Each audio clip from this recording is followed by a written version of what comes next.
Hello, sports fan. This is Stephen Hill for Sports Choice Plus, and I'm bringing you a very special breakdown. I'm going to be covering the Miami Heat taking on the Milwaukee Bucks in the second round of the playoffs. Before I get right into the prediction, I want to make sure you're subscribed to the YouTube channel. Go ahead and subscribe right now so you can get all the updates each and every time we have our NBA playoff content coming out each and every week. Without further ado, we're going to get right into the action. This is going to be a very entertaining series. When you're looking at the Miami Heat and what they've been able to do with Jimmy Butler since coming to town, they've really been able to have some type of attitude to them, a swagger to them, that not only will we fight you physically, but we're going to impose our will on you in the basketball game. When you look at Jimmy Butler and what he brings to the table, he's the enforcer for the Miami Heat. Let it be known that he won't take anything from anybody.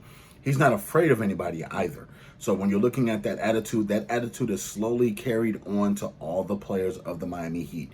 When you look at players like Gordon Dragic, when you look at Tyler Herro, that guy is a shooter. When I tell you sniper from across any part of the three-point line, and he's tearing it up. You look at Duncan Robinson and what he's been able to do with the three ball. I think that you have a lot of pretty good pieces. Bam is going to come up big as far as playing the power forward position, and when you're looking directly at just what he's going to be able to do, he's going to get Giannis in some type of foul trouble. When you look at how Bam doesn't need plays called for him, he's mostly scoring all of his points on cleanup rebounds on the offensive side of the ball. He's mostly getting his points from somebody else missing, and then all of a sudden he's dunking it or getting an alley-oop.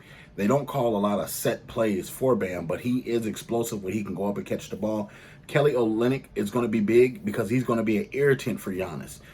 Jay Crowder is going to be big with his defense. You got Andre Iguodala coming off the bench. There's so many different dynamics that the Miami Heat pose a threat to the Bucks. And when you're looking just overall what they can do, the point guard play is going to be huge for the Miami Heat because the point guard head-to-head is going to have to outscore the Bucks head-to-head point guard play. When you look at Goran versus Eric Bledsoe, I like that matchup in Goran's favor because when I think about it, it's so many games where Eric Bledsoe, we don't even know if he's playing because he doesn't do much as far as you saw him disappear in a couple of games during the regular season. You saw him disappear a couple of games against the Magic. It's just off, on, and you don't know which Eric Bledsoe you're going to get, and that's very dangerous because the Miami Heat play a lot more defense as far as it's more sophisticated, but it makes it look simple. They're able to suffocate guys. If you're a star player and you're going up against the Miami Heat, you're going to have to seriously look at all the players around you and say, can these guys get it done? For the Bucks, you know about Giannis. Chris Middleton, as far as what he's able to do, he goes MIA too often. When you look at him, if his jump shot is not hitting, he usually is not in the ball game after that. You look at Brook Lopez. Him and his brother Robin are going to have to use a lot of energy in this series because you're going to have to rebound the ball and make sure the Miami Heat do not have extra possessions, because if you do, those three-point shooters will find the ball and start shooting from anywhere they catch the ball.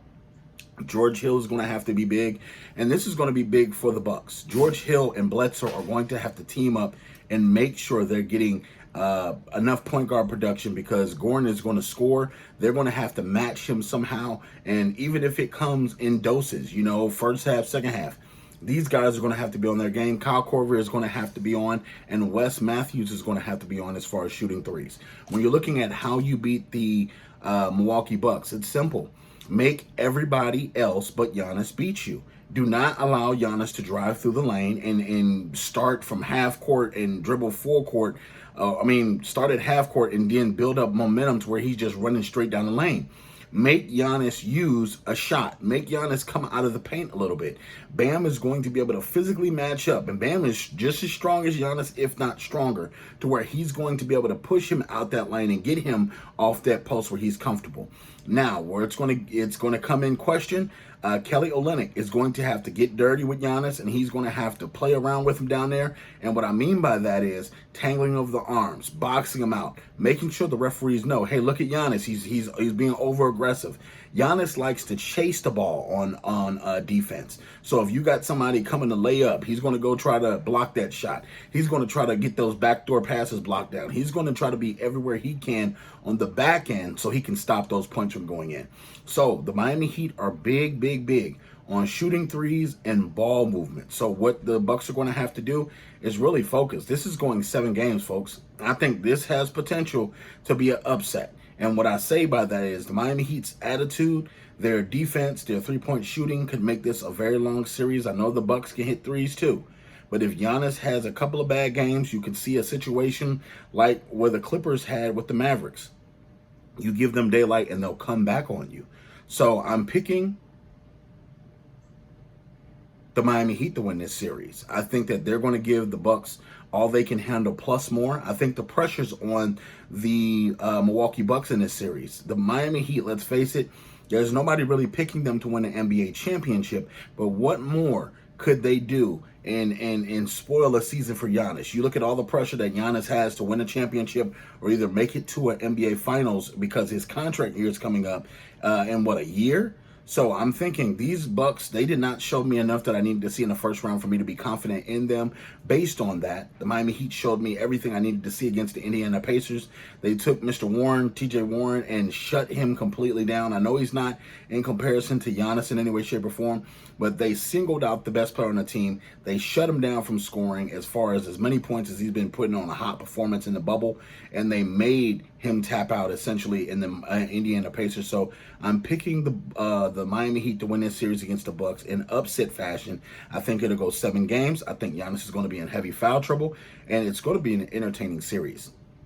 All you Bucks fans, all you Heat fans, leave your comments in the comment section. And don't forget to subscribe to the YouTube channel so we can debate with you each and every week, especially during the NBA playoffs. Tell me you guys' thoughts in the comments. And until next time, my friends, y'all have a great day.